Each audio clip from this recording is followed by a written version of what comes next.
بسم الله الرحمن الرحیم. الحمد لله رب العالمین والصلاة والسلام على سيدنا ومولانا محمد الأمين وعلى آله وصحبه أجمعين. قال الله تعالى في كلامه المجيد والفرقان الحكيم: ويل للمطففين الذين إذا اكتالوا على الناس يستوفون وإذا كالوهم أو وزنوهم يخسرون ألا يظن أولئك أنهم مبعوثون ليوم عظيم يوم يقوم الناس لرب العالمين. صدق الله العظيم. سروران گرامی و حضار محترم، خداوند منان را سپاسگزاریم. توفیق عنایت فرمود این روز بابرکت رو، این روز بزرگ رو، روز جمعه را دریابیم و اجل به ما فرصت داد تا این عبادت عظیم رو امروز انجام دهیم. دعا بفرمایید الله ذوالجلال به من و شما همگی توفیق عمل عنایت فرماید. مقدار وقتی که در اختیار بنده هست، تصمیم دارم در مورد موضوعی که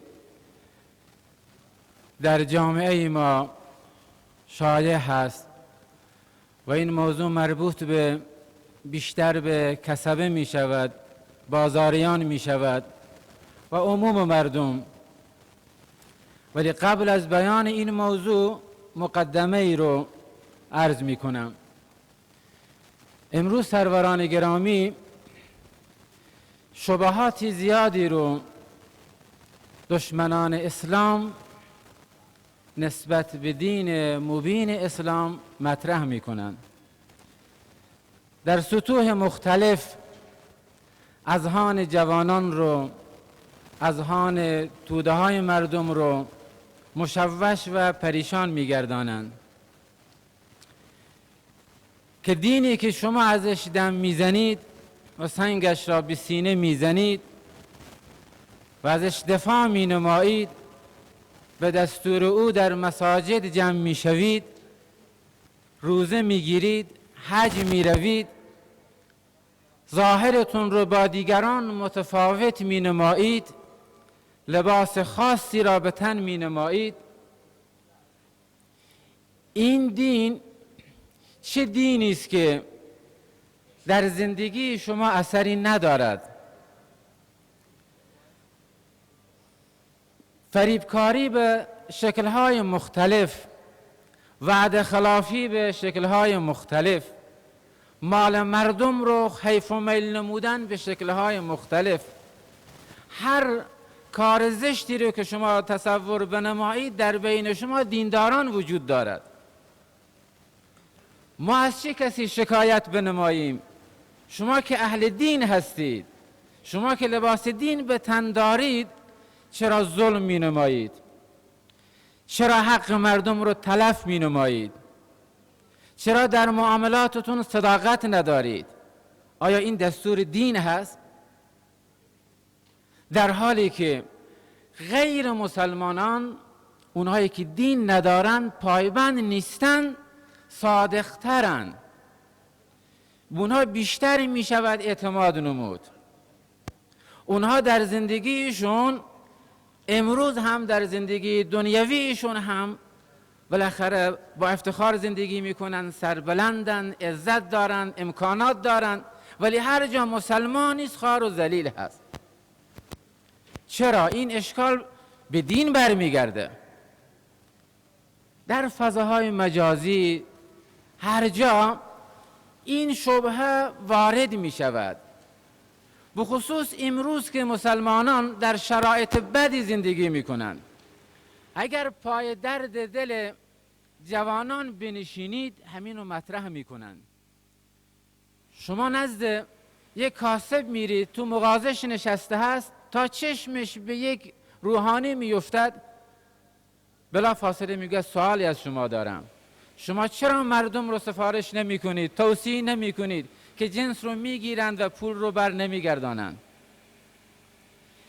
یک مغازه‌دار، یک کارگر، یک مهندس، یک مکانیک، با اقشار مختلف ما که سر و کار داریم شکایتشون همین هست. کجاست دین؟ کجاست قرآن که در زندگی ما وجود نداره؟ چرا اینطوری هست؟ پاسخگو نیستن. چرا ظلم میکنن؟ چرا اهل دین ظلم مینماید؟ اون وقت این شبهه رو به پای دین میگذارن، به پای اسلام میگذارن، در حالی که سروران عزیز این شبهه جوابش اینه که برادران گرامی، شناخت دین خیلی مهمه که دین چیست. دین سروران گرامی در تمام زندگی باید نقش داشته باشد. این تناقضاتی که در زندگی ما مسلمانان مشاهده می شود، بیعملی که مشاهده می شود، بدعهدی که مشاهده می شود، عهد شکنی که مشاهده می شود، ظلم و ستمی که مشاهده می شود، در معاملات ظلم می شود، فریبکاری می شود، اینها ناشی از بدعملی ما مسلمانان هست. در دین کمبودی نیست. ما دین رو درست نفهمیدیم، یه بخشی از دین رو گرفته ایم و همین رو دین معرفی می نماییم، در حالی که دین یه بخشی نیست. تمام بخش‌های دین به هم وابسته‌اند، مرتبطند. من این مثال عرض می کنم. علما نوشتند وقتی که زکات داده نمی شود قحطی میاد. وقتی که نماز خوانده نمی شود فحشا و فساد در جامعه گسترش پیدا می نماید. وقتی که مردم در داد و ستدشون فریبکاری می نمایند دچار قحطی می شوند، دچار بی‌اعتمادی می شوند، حکام ظالم بر اونها مسلط می شود. حالا شما دقت بفرمایید، زکات پرداخت نمی شود قحطی میاد، نماز خوانده نمی شود فساد میاد، داد و ستد درست انجام نمی گیرد، کیل و وزن صحیح انجام نمی گیرد، مریضی های لاعلاج مسلط می شود. باز هم در روایت هست که فساد به پا می شود، قحطی میاد. حالا اینا چی ربطی به هم دارن؟ ربطش اینه که دینی که الله ذوالجلال برای هدایت انسانها فرستاده است، این دین یک بسته کامل هست، به تعبیر یک پکیج است، یک بسته است که اجزایش به هم مرتبطند و باید به همه اجزایش عمل بشود. اگر به یک جزءش عمل شد به جزء دیگر عمل نشد، این بسته ناقص هست. دین خودش یه بسته کامل هست و بعد هر عملی جدا بسته است. ما نماز میخوانیم، نماز خواندن یک عملی است، ولی نماز خواندن صرف همین رکوع و سجدی نیست. در نماز طهارت کامل لازم هست، در نماز خشوع و خلوص لازم هست، در نماز حضور قلب لازم هست، در نماز رزق حلال لازم هست، لباس انسان درست باشه، پاک باشه، نظیف باشه و از راه حلال پوشیده باشه. در خونه غصبی نماز خواندن سودی ندارد. در مسجدی که غصبی باشه نماز خواندن سودی ندارد. و حالا شما یه نماز رو در نظر بگیرید، این نماز اگر شرایطش کامل نباشد، این نماز، این بسته ناقصی است. این بسته عملی به آسمان بالا می رود، ولی چون ناقص هست، کم بوده هست، مورد قبول قرار نمی گیرد. این یه نماز هست. زکات همینطوری به ظاهر یه عملی است، ولی در واقع یه بسته است، شرایطی داره، احکامی داره، با خلوص باشه، با ریا و تظاهر نباشد، بهترین مال باشه، مال بنجل نباشد. همینطور حج و روزه و هر عملی که در نظر بگیرید، هر عمل برای خودش با توجه به احکامی که داره، با توجه به شرایطی که دارد، یه بسته کاملی است. یه قسمتش ناقص بود، این بسته اثراتش رو در زندگی ندارد و این بسته مورد قبول نیست. به همین دلیل در روایات متعددی داریم که فرد نماز میخواند، نمازش یه مقدار بالای سرش بالا میرود و دوباره برگردانده میشود، به صورتش میخورد، به چهره اش میخورد. چرا؟ بسته ناقصی است. بسته ناقص مؤثر نیست. این نماز فساد رو از جامعه و فحشا رو از جامعه، در حالی که قرآن فرموده ان الصلاة تنها عن الفحشاء والمنکر، فساد و فحشا رو از بین نمیبرد، در زندگی فرد اثری نداره. اعمال تک تک بسته هایی هستند که باید کامل باشند سروران گرامی، و این بسته های کامل کل دین رو تشکیل میدهد. دین خودش یک پکیج کاملی است، یک پازل کاملی است که اگر یه جزءش ناقص بود، اون وقت دین ناقص هست. و اون دینی که مورد پسند الله ذوالجلال هست، همون دین کامل هست. اليوم اکملت لكم دینکم و اتممت علیکم نعمتی و رضیت لكم الاسلام دینا. دین مورد پسند الله ذوالجلال همون دینی است که تمام جوانبش تکمیل باشه. اگر کامل نبود، اون دین در زندگی متدین نقشی نداره، اون دین در زندگی اون مسلمان نقشی نداره و اون دین مورد سخریه قرار میگیرد، مورد تمسخر قرار میگیرد. اینه که سروران عزیز ما بسته کامل رو رعایت نمی نماییم. وقتی که این بسته کامل نیست، اون وقت هست که اثر در زندگی نداره. ببینید یه ماشین خب اجزای مختلفی داره. جریان برق باید در این ماشین سیمکشیش درست باشه. رساندن بنزین و سوخت باید در این ماشین مجرایش درست عمل بکنه. اگر برقش سیمکشیش دچار اشکال باشه و صرفاً بنزین داشته باشه، این ماشین حرکت نمیکنه. بنزینش تکمیل فوله ولی سیمکشیش مشکل داره، سیمکشیش کامله، سوخت درست نمیرسد، این ماشین به حرکت در نمیاد. اون وقت شما میگید که سازنده این ماشین ماشین درستی نیست، این ماشین خوب ساخته نشده است، طراحی این ماشین درست نبوده، در حالی که طراح همه اجزایش رو در نظر گرفته. شما الان سیمکشی ماشین دچار مشکل شده است، به دست شما رسیده، سیماش قطع شده، به دست شما رسیده از سوختش کامل نمیرسه، وگرنه اون طراح اجزایش رو درست در نظر گرفته، سیمش سوختش متصل باشه، برابر باشه، این ماشین حرکت می نماید. در این ساختمانی که ما زندگی می نماییم، مهندس درست طراحی نموده، نقشش درست هست، ولی معمار درست اجرا نمی نماید. وقتی که درست اجرا نمی نماید، بهره‌گیری از این ساختمان درست انجام نمی شود.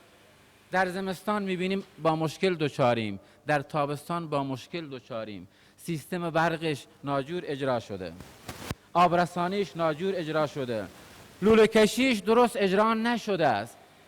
خب این مشکلات وقتی که پیش میاد، این ساختمان میشه ناقص.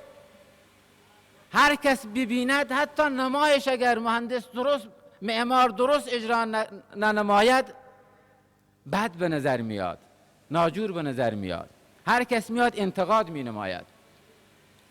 ما در باب دینداری این گونه هستیم سروران گرامی. دینی که الله ذوالجلال در نظر گرفته است، دین کاملی است، تمام جوانبش از جانب الله حکیم درست و کامل و صحیح در نظر گرفته شده است و به عنوان مهمترین نعمت در اختیار انسانها قرار داده شده است. اکملت لکم دینکم، تکمیل. اتممت علیکم نعمتی، به عنوان تمام کامل ترین نعمت در نظر گرفته شده. این نعمت در حجة الوداع چنان کامل و تام بود که هیچ عیبی در آن وجود نداشت و در زندگی مسلمانان صدر اسلام کامل پیاده بود. اون وقت کسی اشکال نمی گرفت، اون وقت کسی نمی گفت که چرا ما مسلمان ها چنینیم و چنانیم، چرا که بسته کامل در زندگیشون بود، عزت داشتن، خوار و ذلیل نبودن و از طرفی تمام جوانب زندگیشون فراهم و مهیا بود، فسادی وجود نداشت، ظلمی وجود نداشت، عدالت به تمام معنا، همه چیز در مجرای صحیحش اعمال می شد و انجام می گرفت. خب حالا مشکل ما جواب اون سوال هست. اون عزیزانی که این شبهه را مطرح می کنند که شما دینداران چرا چنین هستید، به کی ما شکایت بنماییم، حق ما داده نمی شود، کسب شاکی هستند، جواب اینجاست که این به دین بر نمی گرده، این به عمل ما بر می گردد. ما در عملمون کوتاهی داریم. همون بلایی که دیروز بر سر آیین مسیحیت اومد سروران گرامی، آیین مسیحیت دچار همچی انحرافی شد. دین صرفاً در عبادتگاه‌هایشون منحصر بود. پاپ ها مقدار دین داشتن، آخوندهای مسیحی. کشیش ها مقدار کشیش ها پایبندی داشتن. اونهایی که در روز خاص شنبه یا یک شنبه در ادیان مختلف عبادت می‌کردن، در همون روز متدین بودن. غیر از اون روز دین در زندگیشون نقشی نداشت. این دین چنان تضعیف شد و چنان تیکه تیکه شد که کم کم از زندگی مسیحیات در اومد و نهایت منحصر شد در اماکن خاصی و سرانجام از جامعه رخت بربست، فاصله گرفت، از اقتصاد فاصله گرفت، از سیاست فاصله گرفت، از حاکمیت فاصله گرفت و منحصر شد در یک شهر خاصی که امروز مسیحیت فقط در همون واتیکان منحصر است و جای دیگه نقشی ندارد و جامعه بین الملل هم بر همین راضی هست که شما همون سر جای خودتون باشید، به زندگی انسانها کاری داشته نباشید. دشمنان اسلام میخواهند همچه بلای بر سر اسلام بیاد که اسلام صرفاً در مساجد باشه، اسلام صرفاً در ورقهای قرآن باشه و بس، در کتابها نوشته شده باشه و بس، در زندگی انسانها نقشی داشته نباشه، در حاکمیت نقشی داشته نباشد، در اقتصاد نقشی داشته نباشد، در صنعت نقشی داشته نباشه، در امور اجتماعی نقشی داشته نباشد، یک عمل خاصی باشه در روزهای خاصی. این خواسته دشمنان اسلام هست و این تبلیغ رو می نمایند. به همین خاطر، به خاطر بدنام کردن دین، این شبهات رو مطرح می کنند، در حالی که چنین نیست. دین اسلام سروران گرامی تا زمانی که در 3 نکته مهم در زندگی دین حضور داره، دقت بفرمایید. وقتی که ایمان رو تعریف می نمایند، تصدیق بالقلب، تصدیق بالجنان، عمل بالارکان و بعضی تلفظ به شهادتین رو، اجراش رو هم شرط می دانند. دین تا وقتی که در قلب هست به عنوان اعتقاد وجود داره، تا وقتی که در قلب هست اعتقاد هست. این خیلی مهمه. ایمان قلبی، اعتقاد انگیزه درونی هست که جایگاهش ایمان هست، ایمان اونجا هست. دین سروران گرامی در قلب وجود داره به عنوان اعتقاد. در زندگی روزمره ما، در بازار، در مغازه، در سیاست، در اجتماع، دین به صورت عملی وجود داره، نه صرفاً در قلب هست و نه منهای قلب که در زندگی وجود داشته باشه ولی در قلب وجود نداشته باشه. خیر، هم در قلب هست هم در زندگی هست. اگر در زندگی نبود اون دین دینی نیست. و دین کامل همون ادخلوا فی السلم کافه، سراپا. مسلمان وقتی که بسته کامل دین رو در زندگی خودش می آورد، در جامعه اسلامی نافذ می شود، اون وقت دین اثراتش را می گذارد. من به عنوان مثال یک مورد رو که آیه رو تلاوت نمودم عرض می کنم که ببینید ما از بخش‌های دین چه مقدارش رو رعایت می نماییم. در دین مبین اسلام نسبت به داد و ستد انسانها، معاملاتشون با یکدیگر خیلی توجه شده. در کتاب‌های فقهی یه بخش مربوط به عبادات هست. در یک کتاب 4 جلدی که در حوزه‌های دینی خوانده می شود تحت عنوان الهدایه فی الفقه، یه بخشش، یه جلدش، یک جزءش مخصوص عبادات هست. 3 جزء دیگرش، 3/4 دیگرش سایر بخش‌های زندگی رو معرفی می نماید. از نکاح و طلاق گرفته، معاملات گرفته، جهاد گرفته، امور بین المللی گرفته، کتاب السیر، روابط حکومت اسلامی با سایر حکومت‌ها چگونه باشه، جامعه مسلمان با سایر جوامع برخوردش چگونه باشه، با غیر مسلمان‌ها چی برخوردی باشه، با مرتدین چی برخوردی باشه، با ذمی‌ها چی برخوردی داشته باشه، کسی که تأمین میگیرد، امان میگیرد، با او چه برخوردی انجام بگیرد.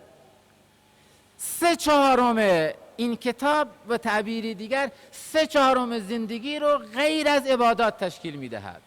عبادات یه بخشش هست، 1/4 هست.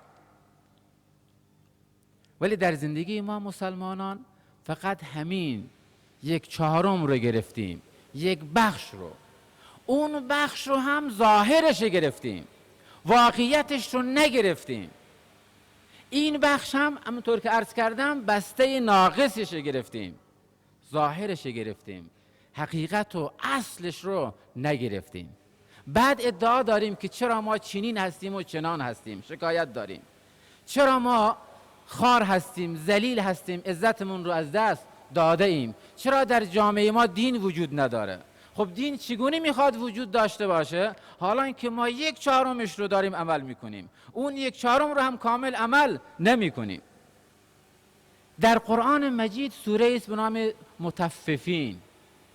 دقت بفرمایید که اسلام چقدر به زندگی اجتماعی انسانها اهمیت داده است که عنوان یک سوره هست. و نه تنها در این سوره، همین مضمون در چندین سوره دیگر، در 10 آیه دیگر هم تکرار شده و هشدار داده شده است. قرآن می‌فرماید ویل للمطففین، وای بر اون انسان‌هایی که عمل تطفیف رو انجام میدهند. عمل تطفیف چیست؟ درود شریف رو بخونید.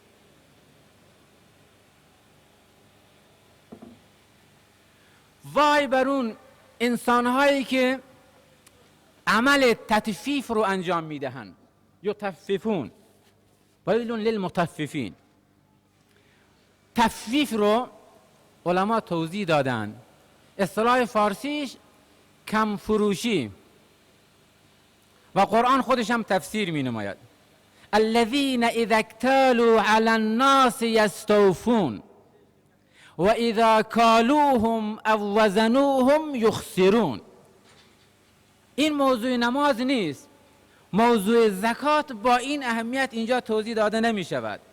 یه عملی است که در داد ستد روزمره ما انسانها وجود داره و اینقدر مورد توجه دین قرار گرفته است. این یه بخش مهمی از زندگی است. مطففین کسانی هستند که کم فروشی می نمایند. روایتی است از ابن عباس رضی الله تعالی عنه در شأن نزول این آیه که در ابتدای ورود مسلمانان به مدینه، در زمان جاهلیت مردم مدینه در معاملاتشون یه عمل ناشایستی داشتن، عمل بدی داشتن و اون چی بود؟ مرتکب کم فروشی می شدن. حتی بعضی نوشتن که یه فردی بود 2 کیل داشت، یک کیلش گشاد و بزرگ بود، اون وقت با کیل بود، و یک کیلش کوچک بود. با کیل بزرگ حقش رو می گرفت، با کیل کوچک حق مردم رو میداد. 2 تا سا 2 تا کیل داشت. اسم اون فرد هم در روایات هست و بعضی گفتن فرد خاصی نبود، تعداد زیادی از مردم مدینه در زمان جاهلیت قبل از اسلام این عمل رو انجام میدادند. یا وزنه را که میخواستن وزن بکنن، به عنوان مثال وزنه 1 کیلویی رو 900 گرمیش میکردن، اون سنگ رو اطرافش رو میتراشیدن، کوچک میکردن. وقتی که میخواستن به مردم چیزی بدهن، با این سنگ کوچک وزن میکردن، مشخص نمیشد. و وقتی که میخواستن حقشون رو بگیرن، اون سنگ کامل 1 کیلویی رو در صفحه ترازو میگذاشتن. کیل هم به همین شکل. این آیه نازل شد ویل للمطففین، افسوس وای بر حال انسانهایی که چنین عملی انجام میدهند، عمل تطفیف رو انجام میدهند، عمل کم فروشی رو انجام میدهند. الذين اذا اكتالوا على الناس يستوفون، حقش رو کامل میگیرن. و اذا کالوهم او وزنوهم یخسرون، ولی وقتی که میخوان بدهن کم میدهن. علما نوشتن که این کم فروشی میتواند به شکل‌های مختلف در زندگی انسانها وجود داشته باشه و این عمل بسیار زشتی است، عمل بدی است. الا یظن اولئک انهم مبعوثون لیوم عظیم یوم یقوم الناس لرب العالمین. همین عمل قوم شعیب رو هلاک نمود. حضرت شعیب اونجا هم همین الله ذوالجلال وی رو فرستاد به سوی قریه مردمانی که این عمل رو انجام میدادند که اینها رو باز دارد از این عمل، ولی اونها باز نیومدن. فاخذتهم الرجفة فی دارهم جاثمین، در خونه هاشون هلاک شدن، نابود شدن، زمین اونها رو تحمل نکرد. از فضیل عیاض منقول هست که روزی فرزندش را مشاهده کرد. علما نوشتن که ترازو جلوش گذاشته هست. فضیل عیاض درویش مشهور دید هر وقت که وزن می نماید، ترازو را، کفه ترازو رو که میخواد وزن بنماید، با کنج چادرش لباسش تمیز می نماید، پاک می نماید هر دو کفه رو. گفت پسر چرا این کار رو انجام می دهی؟ هر بار همش گویا این که دستمالی به دستت هست کفای ترازو رو پاک می کنی. گفت پدر نمیخواهم گرد و غبار رو برای مردم بفروشم، نمیخواهم گرد و غبار رو به مردم بفروشم. اشک از چشمان فضیل سرازیر شد و گفت پسرم این عمل تو از چندین حج ثوابش بیشتر هست، از چندین حج و عمره این عمل ثوابش بیشتر است، ارزشمندتر هست. امروز 2 کیلو سبزی میخری 1 کیلو خورده میشود، 1 کیلو دیگر همش آب است و گلولای هست. 20 لیتر بنزین میگیری، پول 20 لیتر رو ازت میگیرد ولی در واقع 18 لیتر تحویل میدهد. چقدر کم فروشی در جامعه ما وجود دارد. از اون بالا گرفته تا پایین قیمت ها بالا می رود. مواد لبنیاتی رو در نظر بگیرید، قیمت خام بالا رفته، پنیر بالا رفته، به همون قیمت بالا می فروشند. وقتی که باز می کنید چندین گرم کم داره. الا یظن اولئک انهم مبعوثون، آیا این تولیدگران، این صنعتگران که اجناس قلابی رو با قیمت جنس خوب می فروشند، اینها به روز آخرت باور ندارند؟ اینها به روزی که مبعوث میشوند مورد سوال قرار میگیرند باور ندارند؟ اون مغازه‌داری، اون طلافروشی، اون زرگری که هوای پنکه رو، کولر رو به جای طلا می فروشد اون به روز آخرت باور ندارد؟ میدانید که بعض ترازوها حسگرشون خیلی قوی هست، با یه فوتی مقداری وزن ایجاد می شود. سانتیمترها، میلیمترها روز قیامت حساب می شود، ذرات حساب می شود. 100 گرم خیلی ذره داره، 1 متر خیلی ذره داره، 10 متر در یک زمین خیلی ذره هست تویش. اینها محاسبه می شود. ویل للمطففین. اون صحابی فرمود هر چیزی از خودش کیلی داره. الصلاة بمکیال، نماز هم کیلی داره. نماز هم الصلاة بمکیال، اگر پرش کردی پاداش پر میبینی، اگر ناقصش کردی مورد قبول نیست. حج هم کیلی داره. همه چیز کیلی هست، همه چیز حساب کتاب داره. سروران گرامی، ما در زندگی روزمره ایمون مواظب باشیم که دین رو به عنوان یک بسته کامل در زندگیمون اجرا بنماییم. بسته های عملی ناقص به بارگاه الله ذوالجلال مورد قبول نیست. عرض کردم نماز یک بسته است، باید کامل باشه. اگر کامل نبود نقشی در زندگی ما نخواهد داشت. الله ذوالجلال توفیق عمل عنایت فرماید. و آخر دعوانا الحمد لله رب العالمین.